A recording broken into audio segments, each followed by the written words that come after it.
PBKC is your entertainment destination for poker, table games, OTB, Paddock live events, and exceptional eats.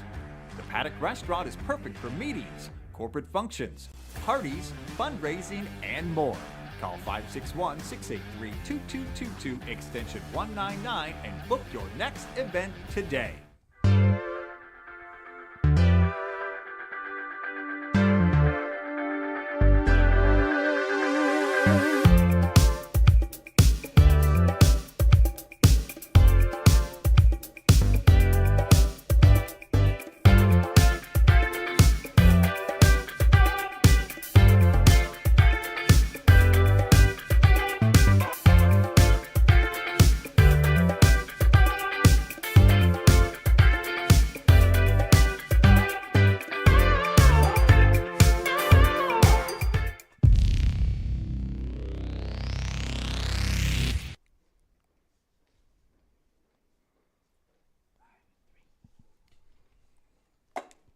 It's Wednesday morning, it's 10 a.m., and it's time for PBKC Picks, broadcasting right here at the Palm Beach Kennel Club here in West Palm Beach, Florida. My name is Mike Jameson. To my right is the president of PBKC. It's Mr. Pat Rooney. What's going on, Mike? What's going on, Pat? Man, we're done with March Madness now. Now we get really into the heart of golf season. Baseball starting to heat up, and then you got the playoffs in basketball and hockey. So, yeah, a lot going on for early mid-April. Yeah, you're running the Rudy's 5K on Saturday. I had a video you crossed the finish line along with your son Anthony. Who Anthony really he went hardcore in that race. But Anthony, it was an awesome race. Here's what's really disturbing, amongst many things about getting older, is when a young guy can literally just roll out of bed. I don't think he's run in a year and finishes in 23 or something, whatever it is. And I'm running my rear end off for the last 2 years every week. Yeah. And I'm watching the video of me coming in versus the video of him, and I literally look like an old guy that is about to keel over, and he looks, like I said, just fresh out of the bed. How old is he? Anthony's 27 now, so that'll end pretty soon. Like once you start getting into your 30s, then you can't just roll out of bed and do that kind of stuff. Boy, do I know that. But yeah, he's still got a couple years left where he can do things like that. But we got pretty lucky. It did rain a little bit, but for the most part, I think when you're running, that type of rain is actually nice and refreshing. It's like, hey, it cools you off a little bit. And the way the course is set up, the last half mile of that course, Mike, if the sun's out, the sun is right in your face, and it can really be brutal trying to run into the sun like that. So we didn't have the sun. We had a little bit of rain, but I actually think it turned out pretty well. And I know we had a near record number of runners or people that entered. Wow. So, so it was all good. I think everybody had a good day, good breakfast afterwards, and we had the flyover with the sheriff's office. And that was cool. I saw that. We do a lot of things, not to brag too much, but we do a lot of things that other 5Ks don't even think about doing. And, with the big flag hanging out. And it's just, I think Alexis has done just a great job organizing it and getting volunteers and, getting the track folks, everybody involved in it. So, we got the big 2-0 next year, so we got to come up with some fresh ideas of what we can do to celebrate 20 years. Yeah, we're looking forward to that for sure. Behind us is Earnest Christian. He podcasts a lot and deals poker also. How you doing, Ernest? I'm doing well. And next year I will be running that race next year. Wow! I was going to run it this year, but plans got in the way. I had my wedding anniversary, 15 years on Friday night. We had a late night, and then of course my youngest son turned 9 on Saturday as well. So we had plans for the family this weekend. So yeah, next year. Easter's, I think it's going to be the 27th of March, so it'll be early that'll next be out year. the way. So they'll be out the way. Yeah, so. March 27th, mark your calendars now for the 20th Rooney's 5K. Now let's talk about something we got coming up this Friday night in the Paddock. It's our final dinner and show of the 2025-2026 season, and it's Studio 54 presented by the Reaction Band, and this is a show I've been waiting for months now. It's going to be awesome. We had the Reaction Band earlier in the season. They're absolutely phenomenal. They did a Motown show to begin the season, and they're going to finish the season doing Studio 54. That's be awesome. I can't wait. I can't wait. Yeah, phenomenal. It's time to dust off those boots and the all the bell bottoms and everything you wore in the 70s. It's a Studio 54 theme. There's going to be dancing. Of course, there's going to be a 3-course meal, and tickets are still available if you go to our website at pbkennelclub.com. We can't wait for Studio 54, presented by the Reaction Band, and it's all this Friday night in the paddock right here at PBKC. As a music nerd, that's going to be fun, though. As a music nerd, there's going to be a lot of diversity, too, also, with that era. So. Oh, for sure. Yeah. So now in the NFL news, we got to talk about, we got a couple of rule changes that are going into effect. I have a list here. The first one is onside kick flexibility. The kicking team may declare an onside kick at any time during the game, regardless of the score or quarter. How do we feel about that new rule? Oh, you mean before they couldn't do that? I thought you yeah, could do I it. agree, yeah. No matter what, you just had to let the other team know, which I thought, isn't it kind of obvious when you line 10 guys up on one side of the ball that that's what they're going to do? I don't have an issue with that. I actually am getting used to the new kickoff. It took me a little bit to figure out like where they kick it and then what yardage you get it on and all that kind of stuff. So I'm not going to say I like the new kickoff, but at least I'm getting used to it now. So this is still kind of a throwback to the old days where, to get the ball back, if you needed to, you could onside kick it and hope to get it. But I don't have a problem with it. It's, it's still very low percentage that it's going to happen, but at least it gives you a chance.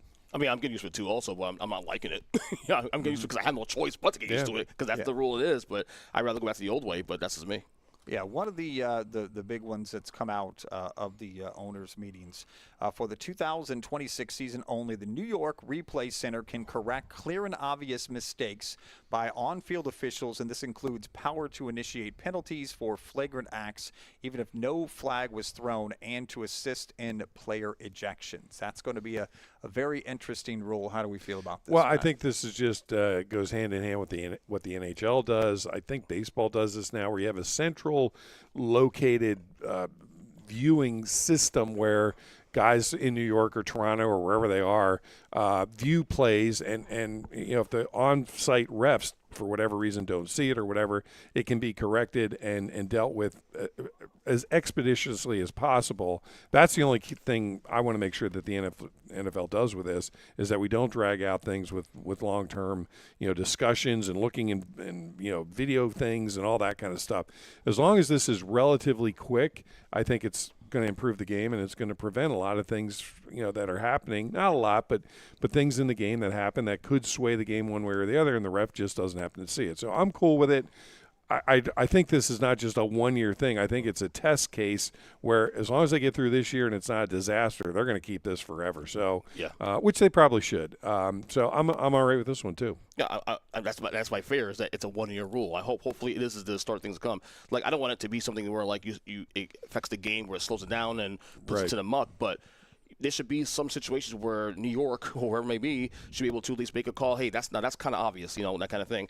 This is also a way to clean up the mess on what happened 14 years ago when they had the replacements and how bad a job they did. So at least they have protocols in place now for if indeed the referee's stoppage does not end by September, they have something in place to at least keep this thing going. Yeah, and that is a May 31st deadline, and that's when the contract negotiations, that's going to end, and the league is preparing for potential replacement officials, and that's one of the reasons why that one-year rule is into effect. Another thing is, I think Earnest touched on it last week, the Jaguars are going to play next season in Orlando. Wait, the who? The Jaguars? It's been a long time. You said it, man. It's been a couple months. They're going to be playing in Orlando. Does Orlando deserve to have a team? Do you think we should have an NFL team in Orlando? Yeah, I mean, it's a pretty big city. It's close to Tampa. That's kind of the drawback there.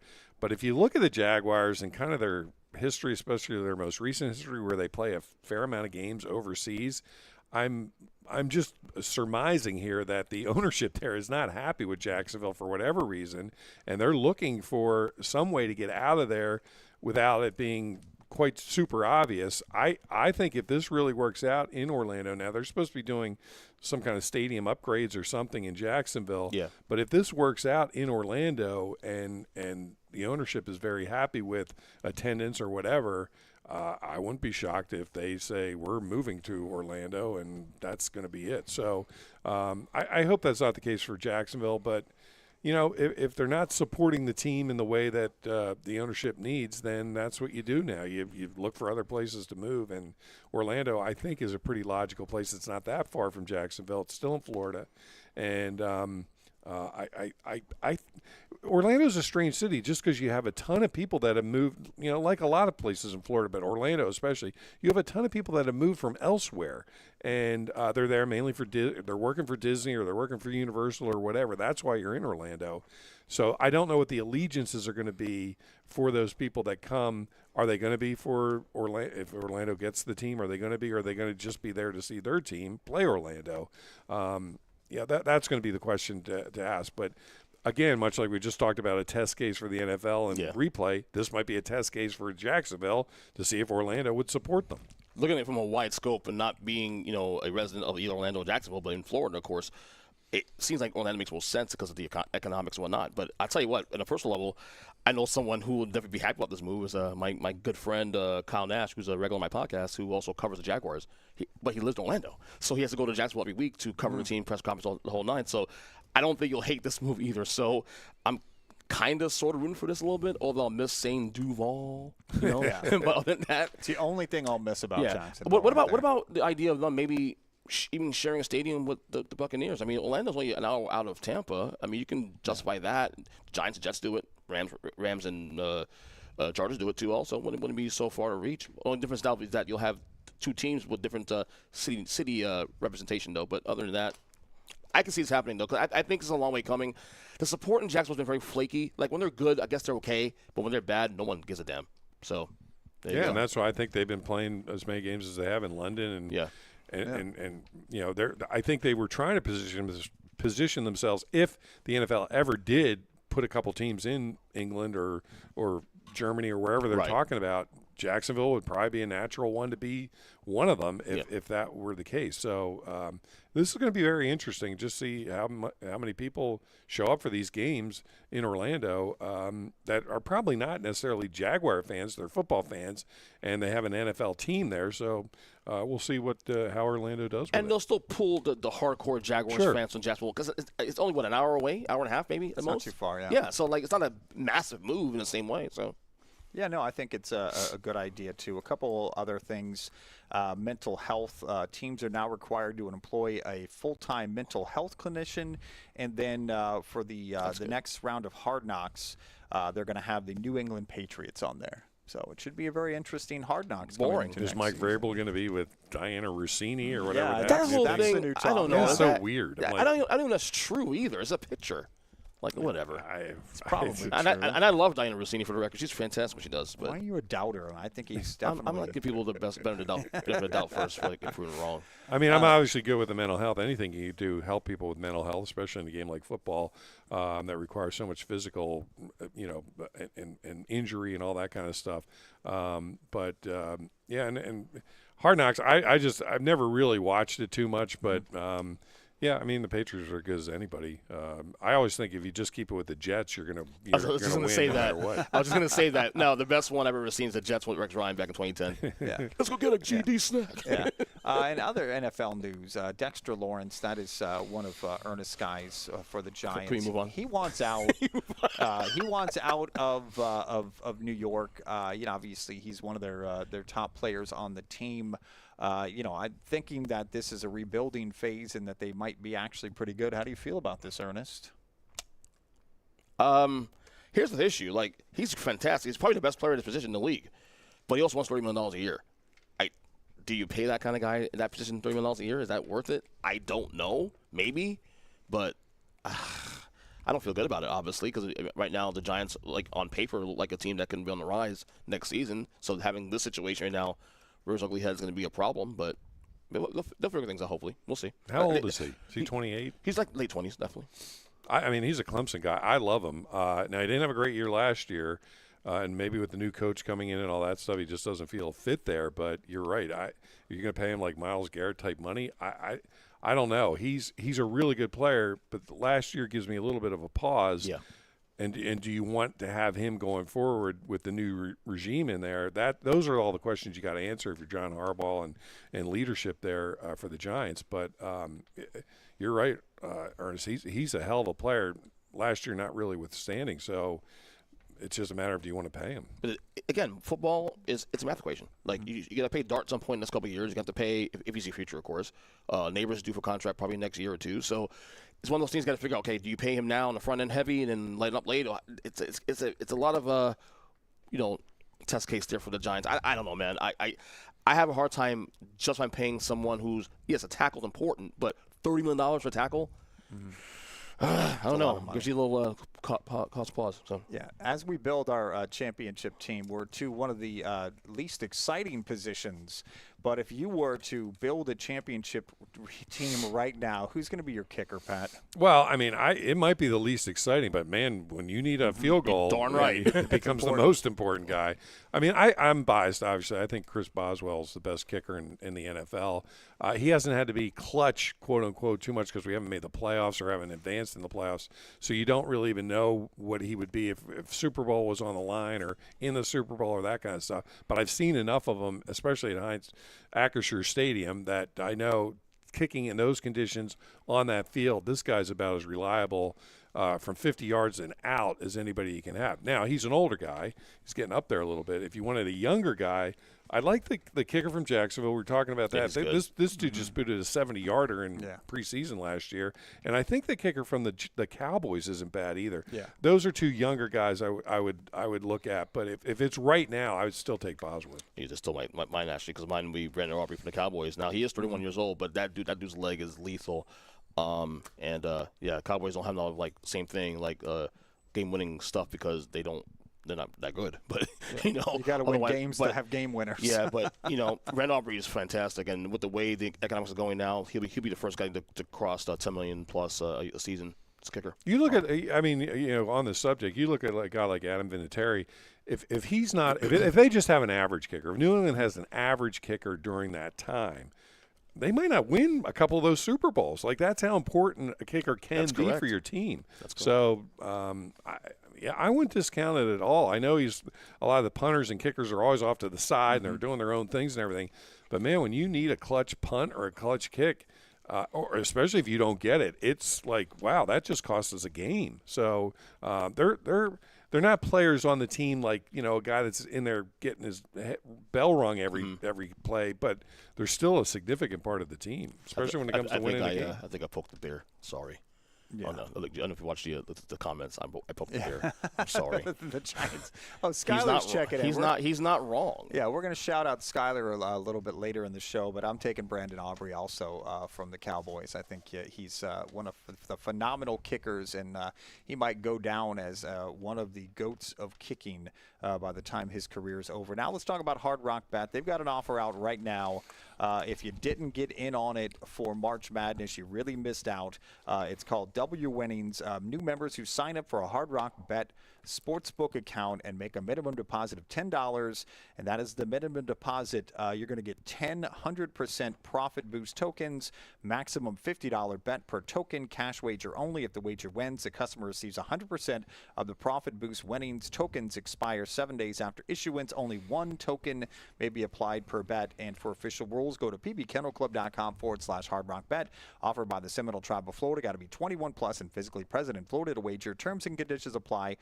Concerned about gambling? Call or text 1-833-PLAY-WISE. Now let's talk about our bracket contest, and I'm glad Skyler's in here because Skyler was the overall winner of our bracket contest, but he is working here and he's a poker dealer, so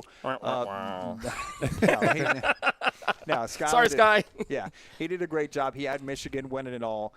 So we have to go with the second place in our bracket contest winner. The winner of a ticket to one of our monthly multi-flights is Joey Willis. So congrats to Joey. Please contact us after the show, and we'll definitely get your name on that list. You won a ticket to one of our monthly multi-flights. And speaking of a monthly multi-flight, we got one starting tomorrow through Sunday, and that is our April Is it April? It's April. It's April. April. Yeah, it's best, April already. yeah, it's going fast. Best structure in the state.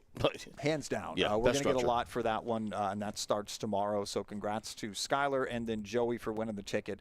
So Michigan takes down UConn for the national title. How did we feel altogether about the NCAA championships? Well, I mean, there's, like there always are, there were some really good games in the NCAA tournament for the men. The women, I didn't watch as much of it. I mean, you had 4 number 1 seeds that ended up in the Final Four, and the biggest story was Gino getting mad at Don Staley for not shaking his hand.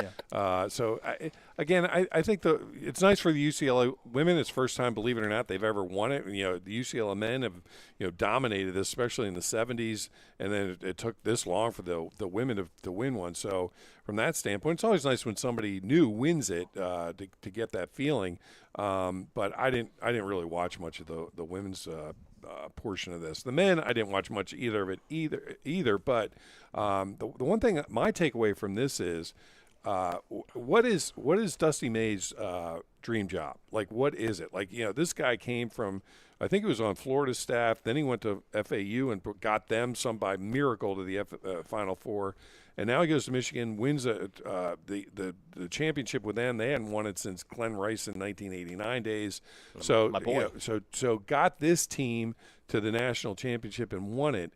Is this his dream job? Because this dude can go anywhere he wants at this stage, and it looks like he can win. So that would be my question if I'm Michigan. How much can you lock this guy down? And if he wants to, I think he's from Indiana. If he wants to go back and get the Hoosiers back up there, equal with the football team, I don't know. But that's the one takeaway I have is this guy can clearly write his ticket to wherever he wants to go at this juncture. First of all, I love the fact that the name dropped Glenn Rice, number one. He's the very reason I became a Heat fan in the first place. He's the reason I became a Heat fan in the first place. So, number one there. But isn't Michigan probably, if not top 5 jobs in the college basketball anyway? You would think. That's what I'm saying. You can't do better than that. That's what I mean. How much higher can you go than Duke? Maybe if they decide to get rid of what was it, Shire? His name is. Other than that, but I mean, we'll see. Maybe the NBA is calling from at some point, but I'm stunned. Not that Michigan won, because I had Michigan win all my bracket as well too. But I'm stunned that they actually dominated Arizona the way they did in the semifinal on Saturday. That really stunned me. I thought we were all saying that is the national title game right there, Michigan versus Arizona, and yet that game was not close at all. Now, in terms of behavior for me, and I've noticed the last couple of years with the tournament, I'm a lot more locked in for the tournament in the first weekend. The first 2 days, to be honest with you. And then as the tournament goes on, you think you'll be more into it because the better teams are advancing and whatnot. But I'm not as locked into it by the time we get to the Final Four. I'm still watching here and there, but I'm not locked in like I am the first Thursday and Friday, which is obviously the best part of the entire tournament. But kudos to Michigan. I'm happy they won. I love them. They're probably my favorite team in college basketball. So, hey, there we go. Yep, congratulations to Michigan and UCLA, who won the men's and women's NCAA tournament. Now we're going to start talking about some baseball. Angels outfielder Joe Adell. He's a young player. Just the other night, he robbed 3 home runs in a single game. The Angels ended up winning this game 1-0 over the Mariners. To me, he robbed what would have been Cal Rowley's first home run of the season. He got another one from Naylor and another one after that. Robbing 3 home runs in such a close game. Might that be one of the greatest defensive performances you've ever seen, Pat? Oh, I mean, it could be, because I think I saw some stat on this from ESPN, and last year the guy, I can't even remember the guy's name, that he had, I think, 5 robbing home runs for the whole season. This guy did it, 3 of them in one game. So I'm sure there's something out there, some metric out there, Mike, that shows a guy, maybe making a catch at the wall like this, but also throwing guys out at the plate or something in the same game. So he took away 3 runs. Or I don't know if there are guys on base during any of these, but he took away at least 3 runs in this game in a 1-0 game. Right. So from that standpoint, yeah, it's got to be up there. But I would imagine there's something. There's a zillion games that have been played where a guy has an unassisted triple play or throws guys out at the plate and does has great catches and things like that, all in the same game as well. The other thing that I think hurts this particular performance is that it happened so early in the year. Bingo. If it was more towards the playoffs or against a division rival or something, and the game really had a much more meaning to it, then you could put it in that category. But it's certainly one of the best performances that you've seen recently. I just don't know if you could categorize it as the best ever, just because it's one game and it's early in the year, and the teams move on pretty quickly after this. You nailed it. Like it's early April. That's the problem. Mm-hmm. Only a week and a half of the season, number one. And now if you take away the stakes and all that, that's as a taking the game itself what it was, 1-0, taking the fact that he did three robberies like that. Yeah, it's probably the greatest singular situation, not including the stakes. But we lose debates about best moment this, best moment that. The stakes matter. That always weighs the argument. So it's a great performance. It's a great moment, of course. But it's not gonna. Are we talking about this probably in August this year? Probably not. Probably not. So I mean, if you want, baseball is the only game where the defense has the ball. So it's a weird sport from that standpoint. Mm-hmm. So if you want to say defensive performance, you can have that dude, that Vandermeer or whatever, that pitched back-to-back no hitters. Right. Mm-hmm. Now that's a defensive performance. Big, that is.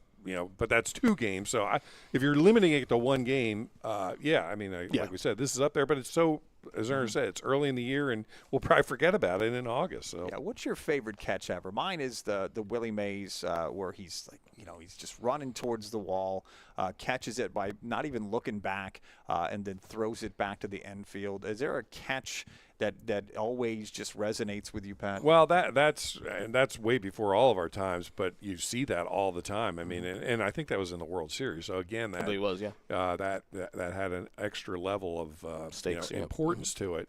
I mean, you see like Robin Yount always used to have those diving catches, with the Brewers, and it's funny in a weird way. To me, it's sort of like posterizing dunks in basketball. You see so many like great catches that they all kind of blur into each other after a while. Like, how many different ways can a guy just lay out and make a great catch, and you're like, that's unlike any other great catch I've ever seen. To me, the coolest defensive play in baseball is throwing a guy out at the plate. Yes, by far. That's the coolest. Huge. Like, if you watch Bo Jackson with that Harold Reynolds, yes. I still watch that every once in a while. Like, Reynolds can't believe it. Like, he gets up and he's like throwing it. Like, and the coaches are like, they want to like argue about it. It's like, that to me is the best defensive play in baseball. When a dude gets thrown out at the plate and it's a close play, that's the best play in baseball. So I still remember like Dave Parker in the All-Star game, just I think it was 1979, throwing, I forget who it was, like just on a rope, like one, not even bouncing the ball and throwing it to Gary Carter and thrown, I forget who it was, throwing him out. But those are the plays that still stick with my mind, much more so than great catches, because, again, they all seem to run into each other after a while. Do movies count? Because I was going to pick Willie Mays Hayes from Major League 2. Oh, yeah, no, definitely. No, I'm joking. No, we're actually this sucks because it's a great catch. We lost anyway. Andy Chavez against the Cardinals, Mets-Cardinals, Game 7, NLCS 2006. Well, you saved the game, but we still lost the game and chance to go to the World Series that year. But, great catch nonetheless. Yeah, I'm the type that, just like Pat said, I see that Bo Jackson throw at least 3 or 4 times a year, and every time it comes up, I have to watch it. But I love to watch old Jim Edmonds highlights. Yeah, he's another one. He's another one. Him in center field. There's some amazing. Bo Jackson was the alien dude. He was not human. When he ran up the wall, that was another one. God. Every time about him breaking the bat over his head, and just walking up like nothing happened. Like, okay, cool, next thing. That's hard to do. Like, it's hard to break a bat over your head. Or like when he got knocked down or something, then like jumps up like Russian style, like on his 2 feet. I'm just like, just what you said. That guy is. They really need to do more than just a 30-30 on him. I agree. He is like a freak, and if he didn't get injured in a freak way, in that Bengals game, man, who knows what he would have done. There is no doubt if he had stayed healthy, he would have been one of the top 3, maybe best greatest running backs of all time. I mean, we talk about Deion Sanders and all that, and guys that Danny Ainge that have played two sports at the same time, and it's mind-boggling that the guys can do that. But this guy was an all-star in 2 sports at the same time, like at a different level. So pretty cool. So it looks like the Pirates got their guy, Konnor Griffin, who we didn't think was going to come up just of yet. Has already come up to the bigs. already starting to perform. The 19-year-old phenom from the Pirates just signed a 9-year, $140 million extension. Are we surprised that the Pirates brought him up so early, and does this mean that they're actually really trying? I can't believe I'm going to say this. I am shocked that the Pirates have done this. I really am. I'm shocked they brought him back up so early, because I think this still screws around with his service years stuff, because they usually have to wait till June or something to bring the guy up. I'm not sure about that. Someone would have to check me on that. But then actually having the mindset of, yeah, he's 19 years old. Who knows what's going to happen with this kid? I mean, he could get hurt. Anything could happen. But you're betting on what you've seen. It's relatively small sample size, but it's unbelievable. And this guy could be the face of this team. Now, it'd be nice if they could have done something with Skeens in the same manner. So you'd have an unbelievable young pitcher, and an unbelievable young hitter and fielder, to build something in that city that desperately needs, something to hang on to. We're talking about Jacksonville. Pittsburgh loves the Pirates. They just don't have they've never had anything to root for in the last 30-plus years. So I give them a ton of credit for doing this. I think it's smart. It is a gamble. It's a huge gamble. But if it pays off in any way, shape, or form, they're going to keep this kid in a Pirate uniform for the rest of his career.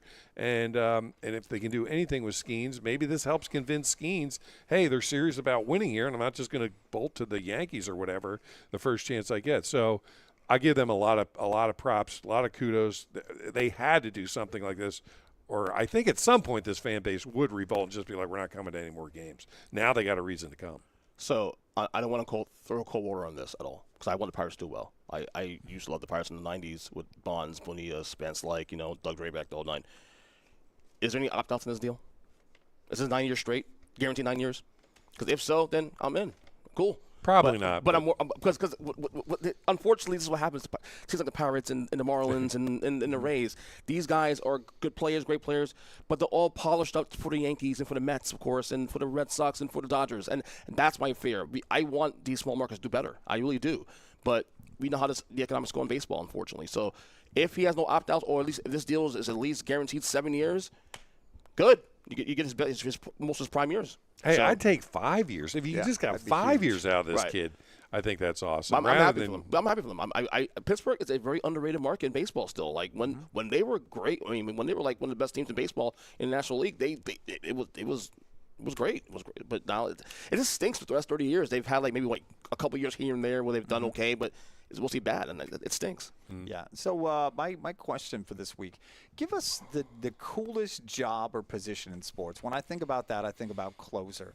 I think about now we're in the days, just like Ricky Vaughn in the Major League movies, where they shut the lights off in the stadium and they bring these closers in. Major League too. And they play the music, and they come out as Edwin Diaz really made famous a couple years ago with the Timmy Trumpet song when he played for that team from New York that's not the Yankees. And back then, we saw that. Now I see it more and more often. So to me, that's one of, hands down, the most coolest jobs in sport is being the closer. But then you obviously have to come in and get 3 people out, which isn't obviously the easiest thing. What is your coolest job in sports, Pat? Oh, well, see, I read this differently. I thought you meant just in sports in any capacity. You can go either way. So I was like, I'd like to be either the guy that keeps the score of the game, or like the home field announcer. Like, I always thought that was a cool job to just be. You got to go to all the games. There's no real pressure on you per se. Like, you don't want to screw up a name or anything like that. But at the same time, you're sitting up there. You have a great view of everything, and it's just, you get into that rhythm of being for the whole summer. You're like at the ballpark, and I always thought that would be a cool job on the field. If you're telling me I'm going to be really good at a position, starting pitching to me would be awesome, because you're a lot of pressure is on you for that particular day, but then you usually get 4 or 5 days off, and you can recalibrate. If it was an everyday position, I'd rather be a third baseman, man. I just think that's the hot corner, and being able to throw guys out and stuff like that, I think would be really cool. But I sort of viewed it like it's just being at the ballpark and just getting to do, announcing all the time. Yeah. That'd be cool. No, that's an awesome job. What so about job you? position is just 2. Okay, so number one for the job, it's easy for me is commentary. I love doing commentary. I love podcasting, So doing play-by-play or even like color commentary is down my alley. I love doing that stuff. So especially for basketball and for football. For on the field, though, this is going to sound really silly, but follow me here. I want to make most money, but also be able to be healthy in my later years. You know what I mean? So I would say being a kicker. Yeah. Right now in the NFL, as the economics are growing, and right as I said earlier in the podcast, Aubrey is probably going to get $10 million at some point annually. So being a kicker, where I can make most money, play as long as I can, and still be relatively healthy into my 60s, 70s, and 80s. So kicker. Yeah, I was thinking about that when we were talking about kicker earlier. Smart guy. That would be a cool job until you're the Ravens kicker and you miss, and then you're getting death threats. So well, that's not when it's not any cool anymore. But I think those are all great answers for that. Now we're going to talk about something of very much importance, and that is the PGA news, because we got Masters Week. Hey, it's here. And we're in Masters Week. One of the questions that our producer Jake came up with that I really like is every year, obviously at the Masters dinner, the winner of the Masters from the year before gets to pick the menu. So this year, Rory hosted the Champions Dinner yesterday and featured a menu of yellowfin tuna, Wagyu filet mignon, and seared salmon. What's on your menu the year after you win the Masters, Pat? Well, I'll answer that in a second. But if you noticed a lot of the food choices there, they weren't specific to Northern Ireland. And they asked Rory during the press conference, "Why did you pick those foods? Because they're not necessarily." He's like, "Well, I wanted to enjoy the meal too." So, it was. And I don't even know if he said it to be funny, but I'm like, "Yeah, boy, that hurts if you're Irish." But for me, I'm going simple. It would be steak, baked potato, Caesar salad, probably my favorite Boston cream pie for dessert. But I know a lot of these guys feel the pressure, like if you're John Rahm and you're from Spain and you got to come up with some paella or something from Spain and all this other stuff. But if it was me, I would keep it extremely simple. The nice thing about that dinner, from what I've heard, is they will fly in the food from wherever you want it. So if you wanted a steak from Gibson's in Chicago or a Caesar salad from Burns in Tampa or whatever it is, that's what they'll do for you. So you get to pick the best of the best that you've ever had, and they'll bring it in there and make it for you. So, I wouldn't go too crazy. I wouldn't go like cheeseburger or anything like that, which some of these guys have done. I wouldn't go that, sort of basic. But I think steak, if you're going to go Italian, though, like veal parm or chicken parm or something like that with spaghetti would be good too. But I wouldn't go nuts with it. I would keep it very simple. So no hot dogs, huh? No hot dogs, no burgers. I'd have no hot dogs. But I think guys have done that, and it's I don't know if you want to. You want to bring it up a little bit more than that. But if you're talking about an unbelievable cheeseburger that you've had from somewhere, you could dress that thing up a little bit. Yeah. So I wanted to be a little fancier since hamburgers and hot dogs are not necessarily, I guess, cool for the Masters. So I'll go. For me, be simple. I'll go grilled salmon with wild rice, keep it healthier, not white rice, and not good for you really, and black beans, and then. For dessert, I'll go Fat Kid Carvel ice cream cake. Always. Every year, my birthday, I get ice cream cake for my birthday, no matter what. Fudgy the whale cake. Darn right. That's right. Let's go. Every like year. That. May 1st. Let's go. Mine would be I'd fly Chef Juan Yu in from the paddock to make some lamb chops. Ooh, but I'd probably go all Italian. I'll be honest with you. I would.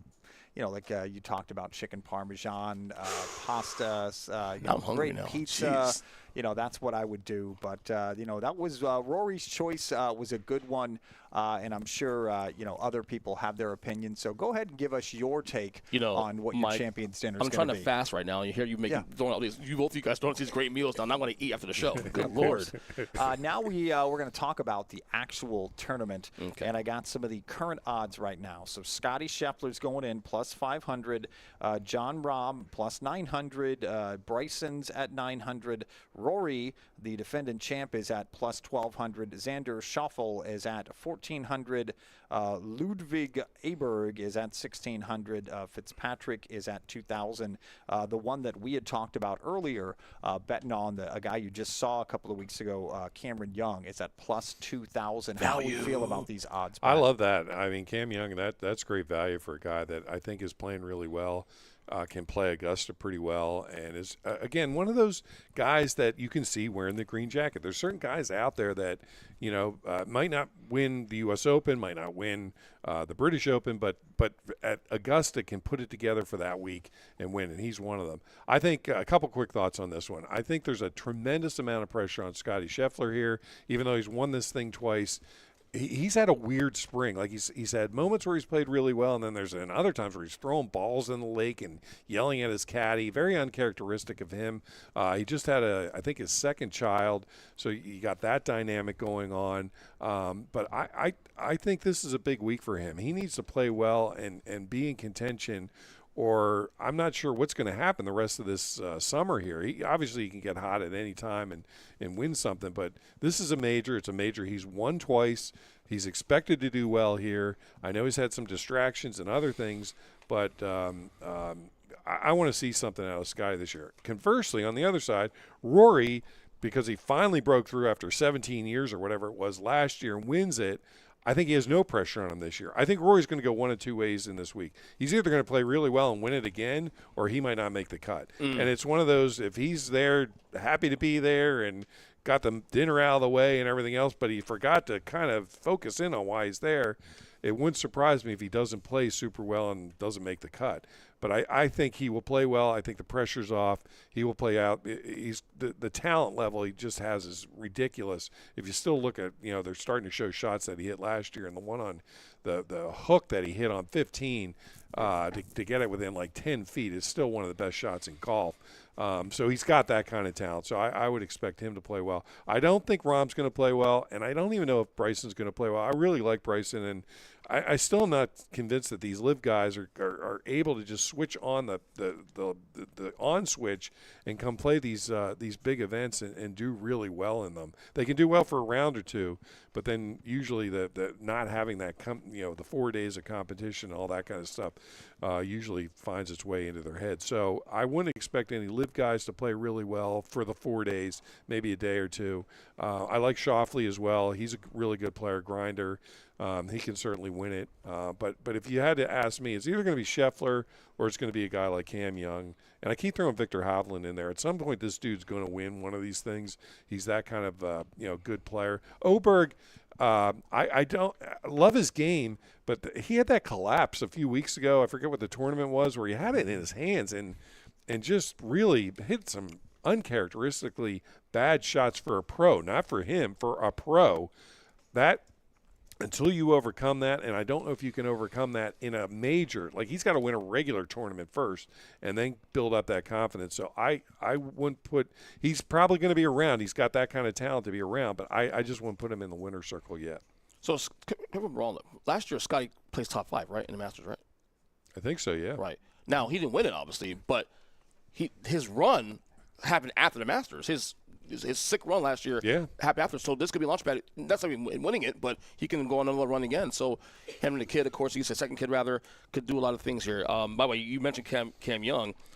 I'm thinking about put some value on him at a plus 400 for a top 5 place at least.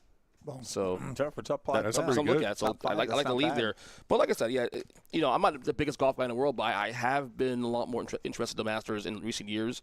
Doing this show, especially the last couple of years, that definitely helped that case. I'm looking forward to it this weekend. Really am. I am too. This is the Masters week, which is most golf people, this is like one of their favorite weeks of the year, and we're looking forward to that tournament coming up this week. Now we're going to talk about some NBA news. Cooper Flagg, who I think is absolutely phenomenal. I've been watching this kid since he was probably in middle school.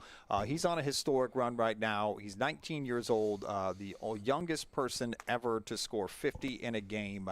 What do you think the ceiling is for this young man? Oh, I mean, he could be one of the top 5-10 players in NBA history if you want to. If you're looking at what he's done already, I mean, didn't he have 50 points in a game? Like first teenager to do that.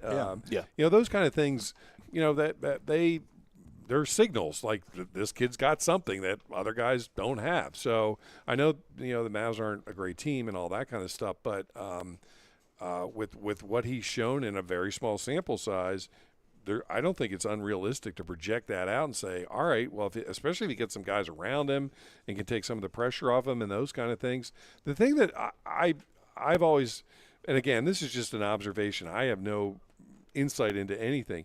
Cooper Flagg's body to me it looks like he's like sort of a bulky kind of guy, and I don't know how great a shape he's in. He 19, you're in great shape no matter what you do, and this is sort of what Luka has to face all the time too. As you get a little bit older and you put those pounds on, if you're not dedicated to keeping that body in shape, it gets much tougher to do that in your mid to late 20s than when you're 19.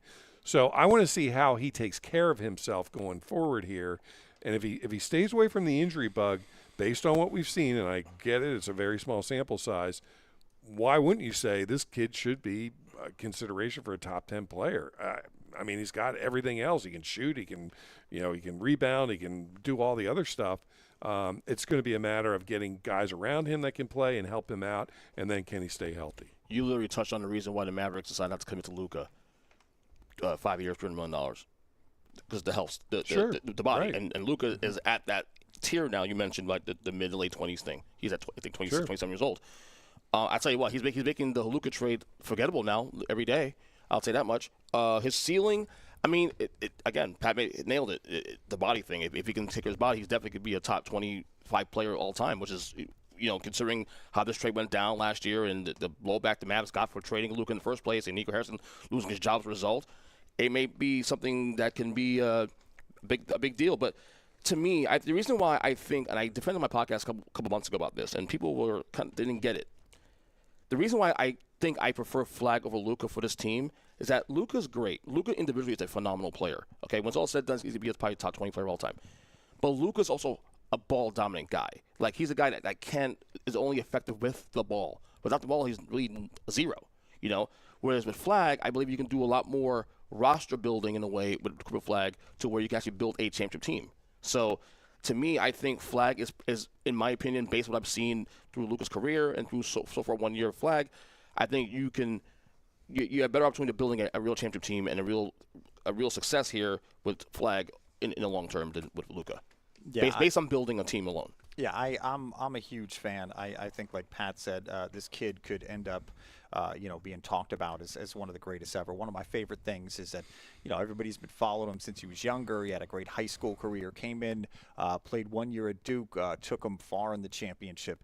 And now with the Mavericks, obviously doesn't have a great team around him, but I think he's improved all year long. After that 50-point performance the other night, then the next game he scored 45, so 95 points in 2 games. It's pretty phenomenal for a 19-year-old kid, and I think the sky is the limit for Cooper Flagg. So when we're talking about the MVP race right now, I know Wemby is currently hurt. I don't know if he's going to miss much time. He's doubtful for tonight's game, but right now, if you have to pick an MVP, SGA or Wemby? Well, I'm a big Wemby guy. I just think he's continued to impress me as he's gone along. He has not taken like any kind of the accolades or he seems like he has that Michael Jordan factor of I don't care about anything else except winning, and that will attract so many people to him. And it's not taking anything away from SGA or anybody else in this league, but if he continues with that mindset and wanting to win, I think the sky's the limit for that. You talk about sky's the limit. Literally the sky's the limit for this kid. I mean, I hope he's not hurt long term. I really do, because again, with anybody, that's the biggest bugaboo is like, are you going to get injured? And is that going to be the thing that derails you from taking this to a different level? But assuming that he can stay relatively healthy, I think he's the MVP for this year, and he's the MVP as long as he wants to be the MVP for the future, in my opinion. So, for the rules, of course, he has to play one more game in 20 minutes to qualify for the award. So he has, I think, 2 more games to do that. And there's a case right now as we sit here on this podcast that Wemby is the best player in basketball, even over Nikola Jokic right now. However, MVP is about value at the end of the day. I love that word, of course. To me, it's still SGA for one reason. His second best player, Jalen Williams, who's only played through 2 games this year. He's arguably a top 10 player in the league. Played only through two games this year, and they still won 62, 63 games this season without him. That reminds me of Michael Jordan's last year with the Bulls in '98, where Pippen missed like most of the season, but they still won 65 games that year, and Jordan won MVP, and rightfully so, because he was able to still carry the load while doing that.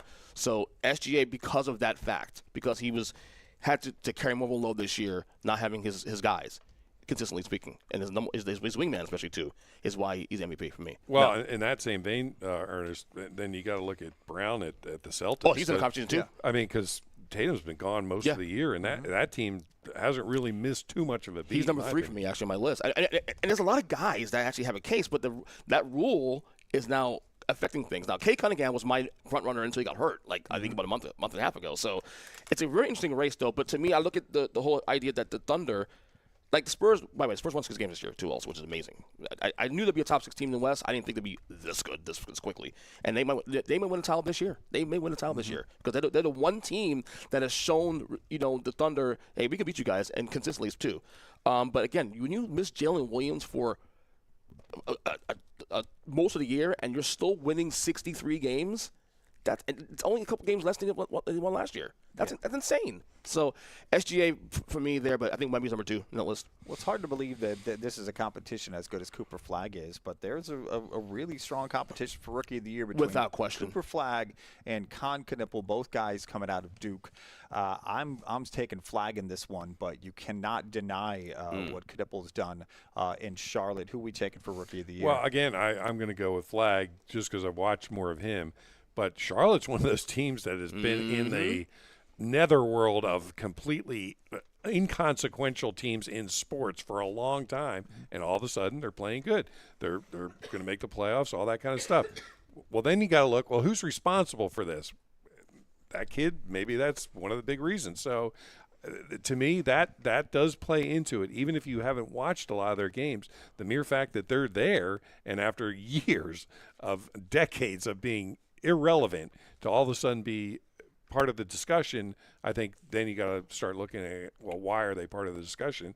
And is that kid more valuable to that team versus Flagg and to the league? How do you ascertain what the Rookie of the Year is? What goes into that, to the particular team or to his stats and everything else? Stats wise, it's probably Flagg, but for that particular team, maybe it's that kid. Let me just say for record, I'm Flagg also too, but the race is very close. It's actually one of the closest races in recent years for different reasons. Flagg has the individual numbers to back up the claim of that, and of course, it is an individual award. But Knipple, how do you pronounce it? Is it Nipple? I want to say Knipple. Okay, we'll go Knipple then. Yeah. Keep it classy. Yeah, what he's done with that team, especially you got to forget, they started the year slow. It wasn't like they were good all year long. They started the first 2 months of the year where they were sub 500, and all of a sudden they won the hottest teams in the league the last 55 games. It's insane. And now they're possible playoff team. They're going to be a playing team, definitely. Possible playoff team if they can win a couple games here before the season's over. There's a case for Konnor Griffin to be also Rookie of the Year for different reasons. I'll go Flagg because he's done more high to powers, but my God, what Konnor Griffin's done with that Hornets team is incredible. Yes. And I've watched them a couple times this year. They are fun to watch. They really are. That kid is a heck of a shooter, too. Now we're going to go into our sports betting picks of the week. He's not here today. His name is Noah. He usually is here on the show. And there's a reason. He's always talked about it. And he's playing in the Masters. Noah Carbone is there. That's him. Oh, my God. Look at that bicep. The beard's Is that gone. been AI generated? You see that guy? His arms aren't that big, are they? Look at the veins bulging. Pat, to be fair, he did say he stopped eating sugar and carbs for the last month now. So maybe we're seeing something going on here. I don't know. I'm just talking out here. You could cut that arm off and fry it up and have it for the Masters dinner. See, I wish I could bet Put on some bacon him. in the arms, man. Right now, he's plus $1 billion to win the Masters. But I think my pick in the Masters this week is going to be Cameron Young. Pat's been talking about him. I've been watching this guy. Yeah, I'm not betting on Noah.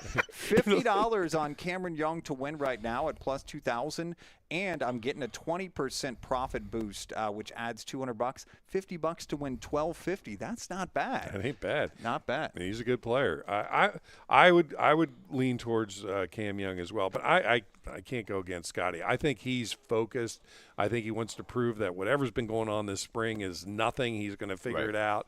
And he wants to. I think he won the Masters 4 years ago. Then he won it 2 years ago. So he's on that pattern now. Like he wins it every other year, so this would be every other year. But I wouldn't count Rory out. I really want to see how he plays tomorrow. If he has a really good round tomorrow, like a 68 or something, he could do it. If he has like the 75 where it's like, hey, just glad I got through and got, did everything I needed to do to win this.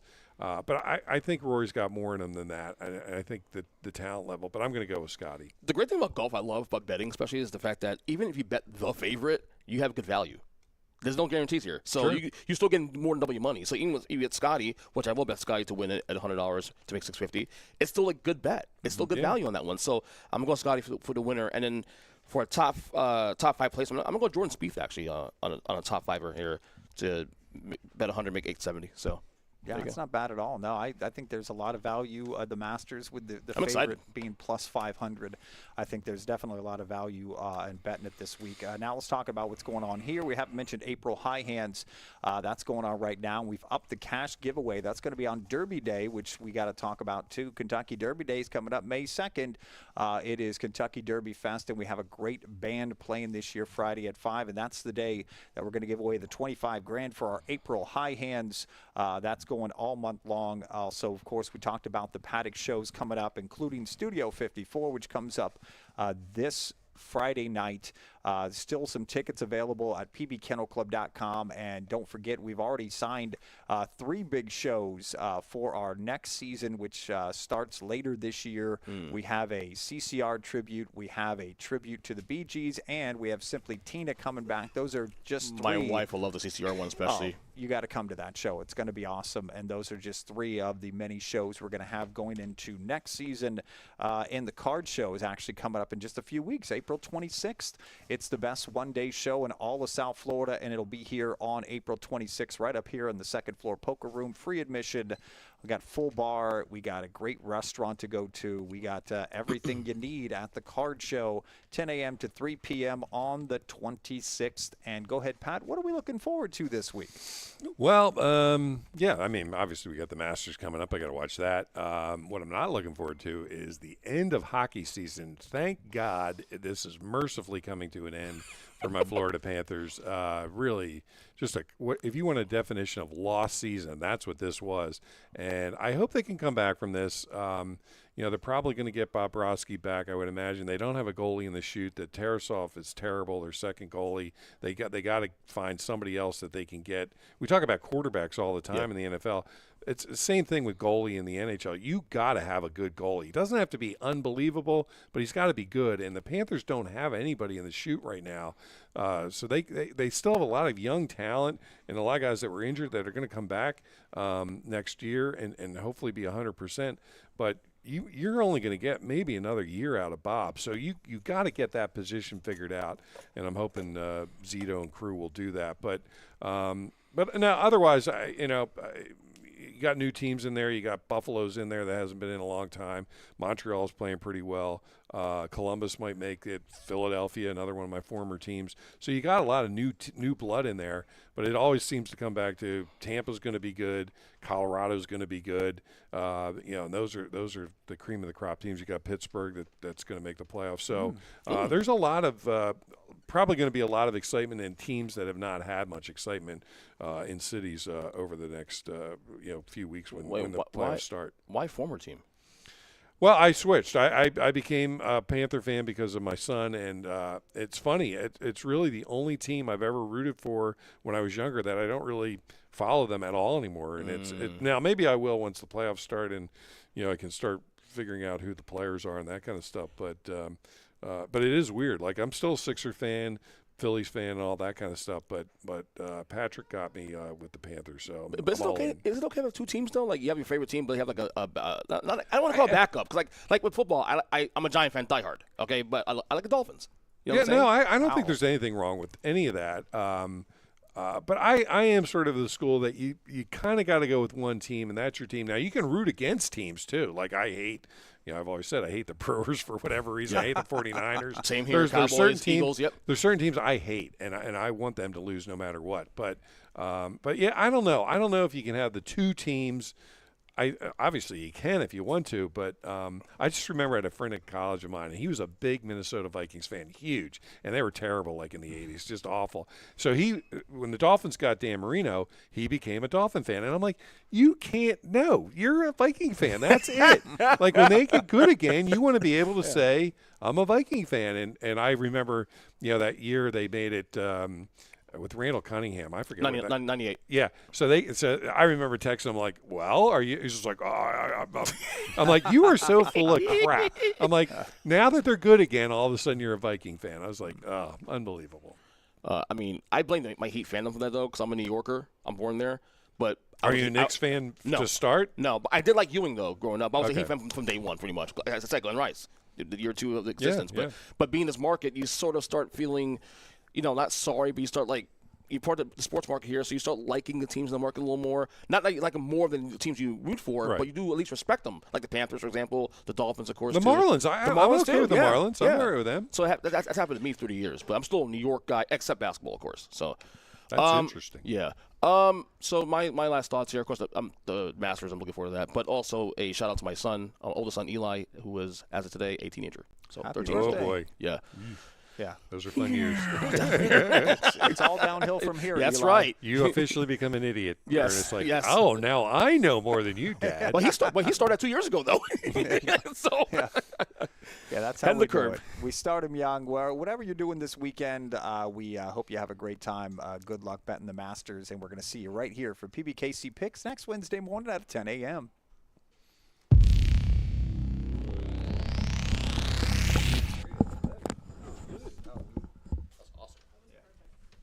Entertainment destination for poker, table games, OTV, Paddock live events, and exceptional eats. The Paddock Restaurant is perfect for meetings, corporate functions, parties, fundraising, and more. Call 561-683-2222 extension 199 and book your next event today.